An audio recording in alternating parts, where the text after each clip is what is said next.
G'day guys, how you going? My name's Brad. I'm from North Queensland and I just wanted to introduce you guys to the Quanum skull crusher. Now I noticed on the internet that there wasn't any nice videos of this particular car. You know, there's ones running around and a few kids playing with it and stuff like that and playing in the snow and whatever.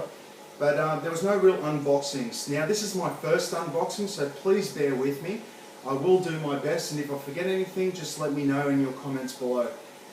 Okay, straight off the bat you can see these, the box is quite colourful. Pretty nice looking little box, but not much really to it, like most boxes to be honest. It's got a few specs on the outside, as you can see there. But we're not here to talk about a box. So I'm just going to take the case straight off and we'll get stuck into it. Now I bought this from Hobby King on the Australian warehouse. I bought this 4 days ago and it has already arrived. I believe that's a fairly decent deal there. Now it was $165 to my door, and that's very, very decent, I believe. The car does not come with any stickers on the outside of the body, so you will have to put it on there, although it is pre-painted and everything like that, as you'll see in a sec. All your stickers do come here, as well as your user manual. It comes with an aerial tube, and I don't really know what these little tubes are. They look like they're spacers, but I'm not sure exactly what they're for, but we'll have a look at that later. Now let's dig into the car straight away. We're very excited, as well as I'm sure you are, to get your own skull crusher. Pretty impressive. I am very impressed. Now, it is quite a tall standing trunk. It is very, very much like your Traxxas Stampede in its overall look, but there are a lot of little differences. This is only a two-wheel drive truck. The body itself, now I want to talk about this for a sec, because on the internet a lot of people say that the bodies from Hobby King tend to be a bit flimsy. This particular one is not the case. It is a little bit flimsy, but it's not really. I know that's sort of funny to say that, but you'll understand in a sec. This bar, the roll bar that runs across the top, and this little ammo box that sits under the back here, it all keeps it very, very sturdy and together.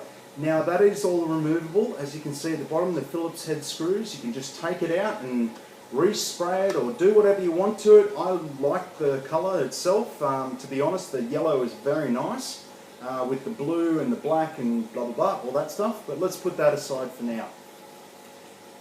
Straight off the bat, the wheels. These wheels are a hard compound wheel, but they are quite squishy, as you can see.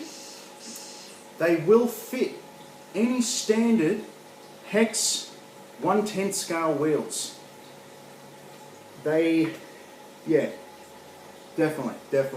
I'll have to pull it off to be 100% sure, but they do seem to look like they've got the standard hex fitting.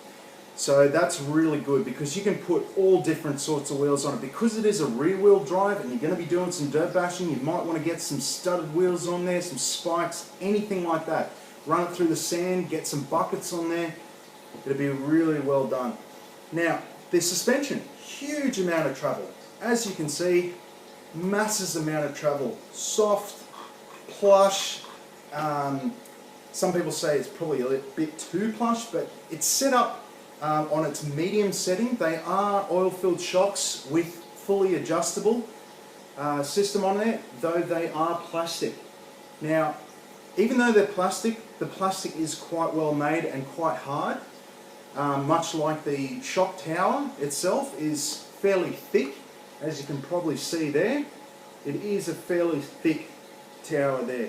Now at the front, not so much adjustable, but it does have 2 holes at the front, 3 holes at the back. You wouldn't really need to adjust this too much unless you do want it a bit stiffer. you're probably doing less jumps or something like that, and you just want it to pop some nice wheelies and stuff, so stiffen those suspension up.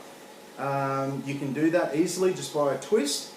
Now the motor itself is a KV 2700 brushless motor. It does run with LiPo. It does also run with nickel metal hydride batteries. The ESC and receiver have a nice little fan that sit on top to keep it nice and cool. The battery box has an adjustable bar that sits right in the middle. Now that just there, I'll have to measure that and put a comment down the bottom on how big that is, but it will fit your standard hard case LiPo 2-cell, possibly a 3-cell. Haven't tried it out yet, but it might fit a 3-cell. This is the almost ready to run kit, so you do need to put a receiver with it, and it's just basically plug and play, fit your battery. It does not come with a battery or a charger or a receiver, but that's okay.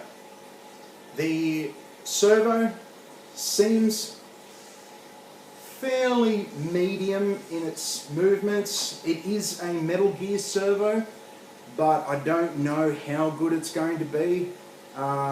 Honestly, personally, I'll probably change it out to put it in as a high torque servo, but we'll just see what happens. Now, the gearbox at the back here, this is covered by a nice hard plastic shell that will prevent all your dirt, dust, sand, rocks, anything from penetrating this.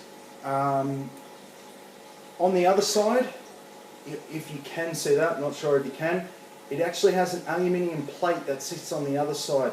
The motor does go in through the middle, and the aluminium plate, I think it's just for aesthetics, but it might actually serve a purpose. Let's just see how we go, but it does match the motor, so that's pretty cool.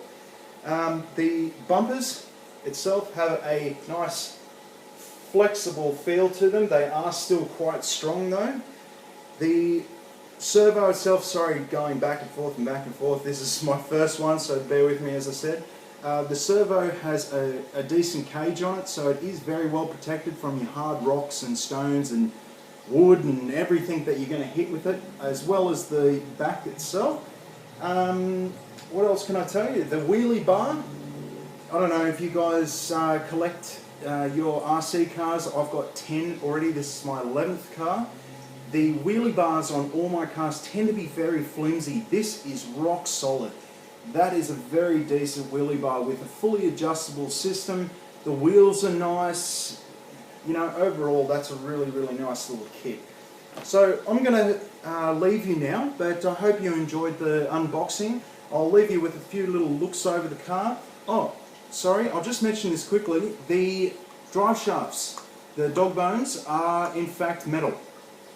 I didn't know that, but I just saw it then at the last minute, but they are metal. And the adjusters are all metal as well, but there is not a lot of metal on this car. Anyway, I'm going to shut up because I keep blabbing, so just have a quick look over this car before I go, and I'll catch you later.